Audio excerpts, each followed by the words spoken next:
What's going on, guys? This is your boy RBG bringing you another video update on Transformers video games. There's no secret that I love playing these games. I am an addict. You guys have already stressed enough that I should stop talking about Transformers because it's taking up a lot of my channel, at least about 80%. But you know how it is, man. A brother has to come out here and just stress his love for the franchise because there's so much news circulating around it. And we have some very interesting news that you guys have been clamoring for me to just talk about. So let's go ahead and dive in, or should I say roll out. Now, I think I speak for all the Transformers fans when I say that anytime a TF video game is brought up, people always make it a point to mention the Cybertron games. Those are arguably one of the most high watermark titles in the franchise, with High Moon Studios taking it above and beyond, even on a AAA level, to produce these titles and represent them in a way that could get a broader audience to get introduced to them. Whether you are a G1er or a Bayverse fan, or just a casual person that just wanted to pick up and play a title, Transformers War for Cybertron and Fall of Cybertron were those go-to games that just had that it factor going for them.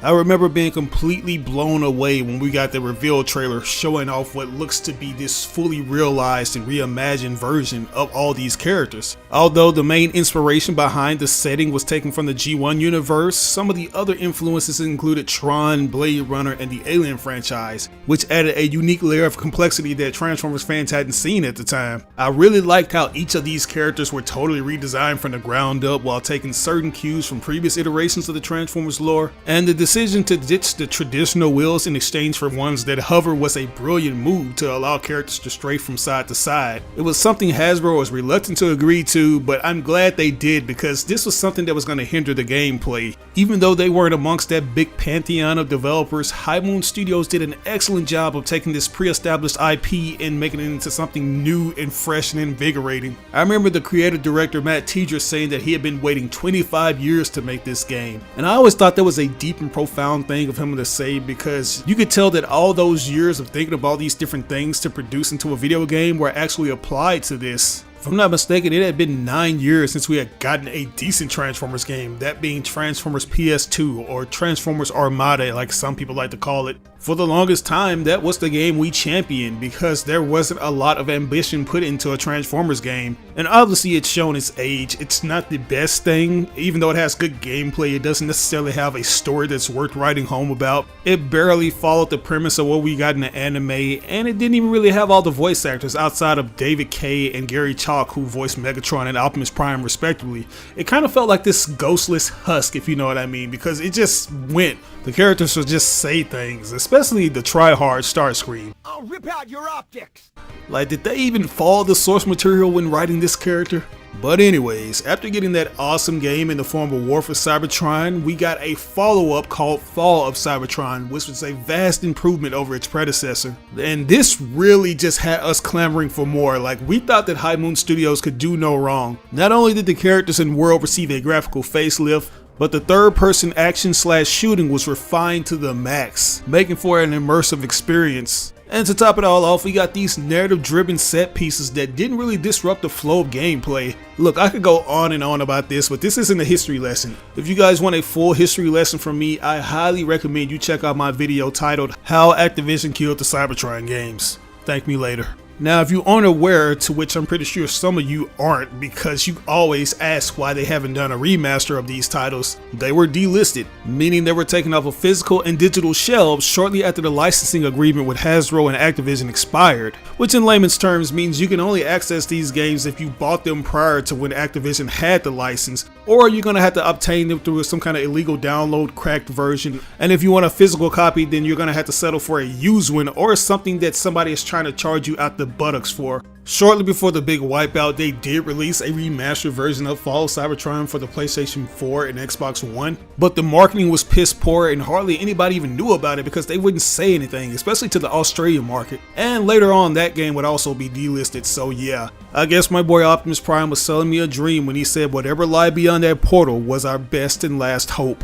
But it looks like that dream might come to reality because apparently Hasbro has been trying to make an effort to get the games back. That's right, during an interview with Transformers World 2005 or TFW 2005, Hasbro mentioned that they were interested in re-releasing a few of their Transformers games they did in collaboration with Activision in the form of a collection. And how this even was brought up was when they were talking about these video game inspired toys they were working on. And some of these figures were based on the designs from the Activision Transformers Cybertron games. So one of the representatives from TFW brought up the question of if they could possibly be seeing a remaster / re-release of the Cybertron games as well. To which Hasbro responded saying, sadly, apparently Activision's not sure what hard drives they're on in their building. And even though I had a nagging suspicion that they were going to say something along the lines of they couldn't do this, I didn't suspect them to say that Activision straight up lost the drivers to do it. Because as I stated earlier, it wasn't that long ago that they dropped that remaster on the Xbox One and PS4. So it would essentially be a no-brainer to just import the thing. But after looking at the big scope of this, I can kind of understand where they're coming from, because if you guys aren't aware, Activision, who's known to be this third-party company, isn't necessarily a third-party company anymore. It's now a first-party company that's owned by Microsoft.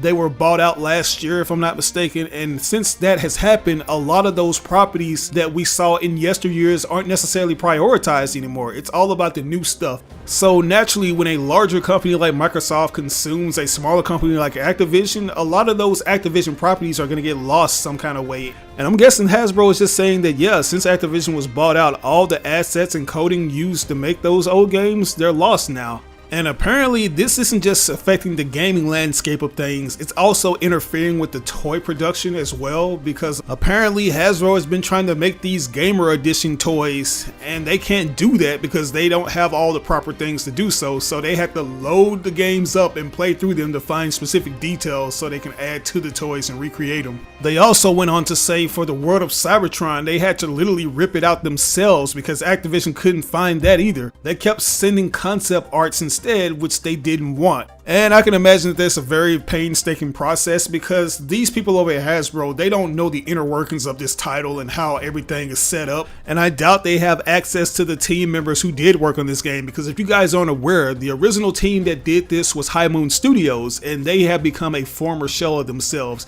being reduced to just making these ports and online features for other Activision titles. And now that Activision and that studio have been locked behind Microsoft, they're going to have to go directly to the source in order to get these things working. So yeah, that's all the stuff we had at the moment. But then Activision came back and dropped a bombshell on us, saying that they didn't lose all the assets and codes for this game. And that really had us scratching our heads, guys. I thought I was just like tripping for a second when I heard this, because I'm like, okay, so what is it? Like, what's stopping you guys from pulling the trigger? You obviously see that there's a big demand for this because we have dedicated servers to these games, like online servers that have been built from the ground up just to preserve any kind of integrity that these games have. And to hear that Activision has essentially been sitting on all these different titles and allowing them to just pick up dust really just kind of raises concern. Obviously there's a lot of money to be made in this, and I'm pretty sure that Hasbro is more game than ever to do it because they're all about making a profit when it comes to their Transformers franchise. Like, from what I've been reading, this just doesn't include the three main titles, those being the Cybertron games and Devastation. It also includes their movie tie-in games as well. Don't get it twisted, those titles have amassed a good fan base as well. I think I speak for a lot of Transformers fans when I say that Dark of the Moon is a very underrated movie tie-in game. It's essentially what Escape from Butcher Bay was to the Chronicles of Riddick,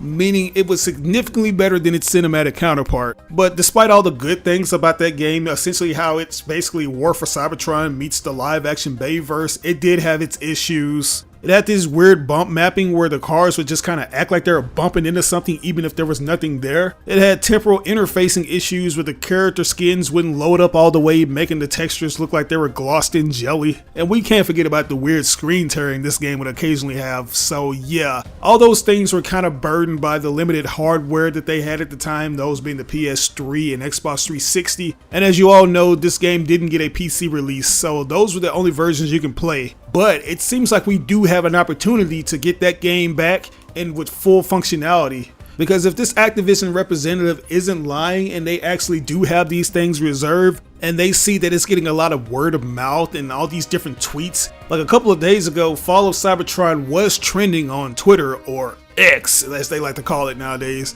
So maybe there's a chance that we could see this collection, since that Activision representative has gone on to clarify that they haven't said anything else, so it's still a toss-up. And I just want to say that if we do see this Transformers Cybertron collection, it's gonna be a one-sided affair because, as you know, Microsoft, being the company that they are, they're highly associated with Xbox and the PC. So it's only going to be exclusive to those particular platforms like Game Pass and whatnot, meaning that you won't see it on the PlayStation 4 and 5 or the Nintendo Switch. So that's going to be a bit of a bummer, especially considering the fact that these titles were once multi-platform. I personally don't have this issue since I was able to buy both of these games on PC and the consoles before they were defunct. But there are still a great deal of individuals who haven't necessarily gotten the opportunity to play these games on their own. They've only seen them through YouTube videos. So hopefully this thing does actually come to fruition and they get to experience the game for themselves. But anyways, that's all I got for you guys today. What are your thoughts on this? Do you think that Activision and Microsoft will pull the trigger? Or do you feel like they'll be lost in the dark voids of space forever, never to make a return? Let me know in the comment section below. As always, I asked you like or dislike the video. It doesn't have to be a thumbs up, it can be a thumbs down. But if you really enjoyed this video, I asked you share with your friends and family members on all the different social media outlets. Sharing is caring.